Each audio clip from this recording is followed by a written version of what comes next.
പരിതാപകരമായ ഒരു ടെക്നോളജി ആയിരുന്നു. സ്പീഡോ കാര്യങ്ങളോ ഒന്നും തന്നെ ആ കാലഘട്ടത്തിൽ കൃത്യമായി ഡെവലപ്പ് ചെയ്തിരുന്നില്ല. ആ കാലഘട്ടത്തിൽ പിന്നെ വന്നതാണ് 1943 മിലിറ്ററി ആവശ്യത്തിന് വേണ്ടി കൊളോഷ്യസ് ഒരു കമ്പ്യൂട്ടർ പുറത്തിറക്കി. 1946 ആണ് ആദ്യത്തെ കമ്പ്യൂട്ടർ എന്ന നിലയിൽ ENIAC അഥവാ electronic numerical integrator and circuit എന്ന് പറയുന്ന കമ്പ്യൂട്ടർ നിർമ്മിച്ചത്.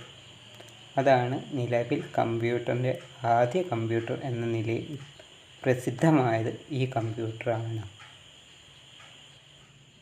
ഈ ENIACനെ സംബന്ധിച്ച് പറയുകയാണെങ്കിൽ ഇതിന് 30 ടൺ ഭാരമുണ്ടായിരുന്നു.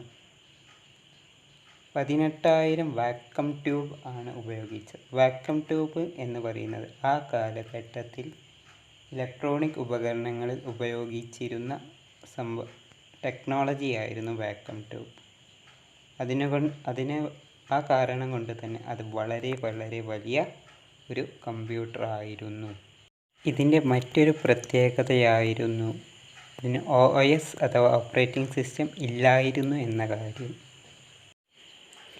1947 ശേഷം ലോകത്തെ ട്രാൻസിസ്റ്റർ എന്ന് പറയുന്ന ഉപകരണം കണ്ടുപിടിച്ചു.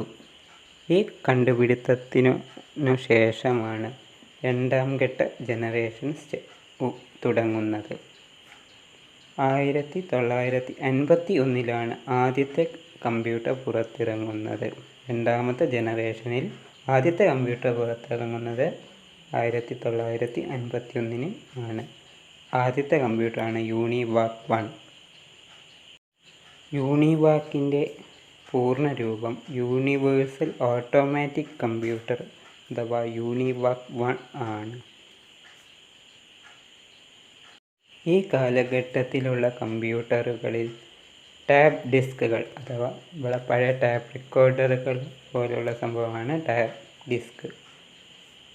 അത് ആണ് ഉപയോഗിച്ചിരുന്നത്. അത് ഉണ്ടാക്കിയിരുന്നത് IBM അഥവാ ഇൻ്റർനാഷണൽ ബിസിനസ് മെഷീൻ ആണ്. ഇതിലൂടെ 100-ൽ കൂടുതൽ പ്രോഗ്രാമിംഗ് ലാംഗ്വേജുകൾ പുറത്തിറങ്ങി. അതായത് ഈ സമയത്താണ് കൂടുതൽ പ്രോഗ്രാമിംഗ് ലാംഗ്വേജുകൾ അഥവാ കമ്പ്യൂട്ടറിൽ പലതരം പ്രോഗ്രാമുകൾ ചെയ്യുന്നതിന് വേണ്ടി ഉള്ള ഈ കാലഘട്ടത്തിലാണ് ഉണ്ടായിരുന്നത്. ഇത്തരം കമ്പ്യൂട്ടറുകൾ മെമ്മറി അഥവാ നമുക്ക് സ്റ്റോർ ചെയ്യാനുള്ള കാര്യങ്ങളും അതേപോലെ കമ്പ്യൂട്ടർ പ്രവർത്തിക്കാൻ ആവശ്യമായ ഓപ്പറേറ്റിംഗ് സിസ്റ്റവും ഉണ്ടായിരുന്നു. മൂന്നാം ഘട്ട ജനറേഷൻ ആരംഭിക്കുന്നത് 1963 കൂടിയാണ്. IC അഥവാ ഇൻ്റഗ്രേറ്റഡ് സർക്യൂട്ട് എന്ന് പറയുന്ന ഇതിൻ്റെ കണ്ടുപിടുത്തത്തോടു കൂടിയിട്ടാണ് ഈ ജനറേഷൻ തുടങ്ങുന്നത്. ഇതിൻ്റെ ഏറ്റവും വലിയൊരു അഡ്വാൻറ്റേജ് അഥവാ പ്രത്യേകത എന്ന് പറയുന്നത് ഇത്തരം കമ്പ്യൂട്ടറുകൾ ചെറുതായിരുന്നു. ഇത്തരം കമ്പ്യൂട്ടറുകൾ പ്രവർത്തിക്കാൻ സുഖകരമാണ്. നമുക്കറിയാം, ഇന്ന് ഏറ്റവും ചെറിയ കമ്പ്യൂട്ടറുകളാണ് നമുക്ക് ഈസിയായി പ്രവർത്തിക്കാൻ പറ്റുന്ന കമ്പ്യൂട്ടറുകളാണിവ. ഇതുകൂടാതെ ഇതിലൂടെ കൂടുതൽ പ്രോഗ്രാമുകളും നമുക്ക് എന്ത് ചെയ്യാൻ പറ്റും, റൺ ചെയ്യാൻ സാധിക്കുന്നതാണ്.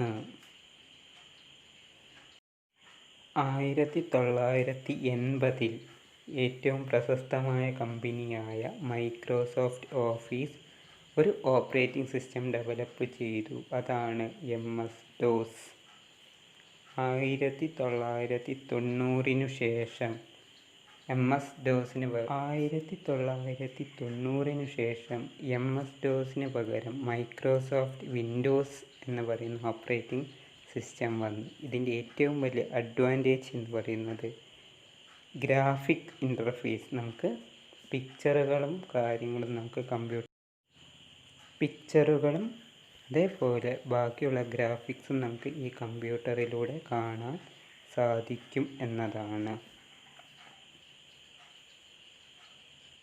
ഇന്ന് നമ്മൾ കുറേ കാര്യങ്ങൾ നമ്മുടെ നിലവിൽ കമ്പ്യൂട്ടറുകൾ ഉപയോഗിച്ച് ചെയ്യാനുള്ള പ്രാപ്തമാക്കുന്നത് അതാത് കാലഘട്ടത്തിലെ ടെക്നോളജിക്ക് അനുസരിച്ചാണ്.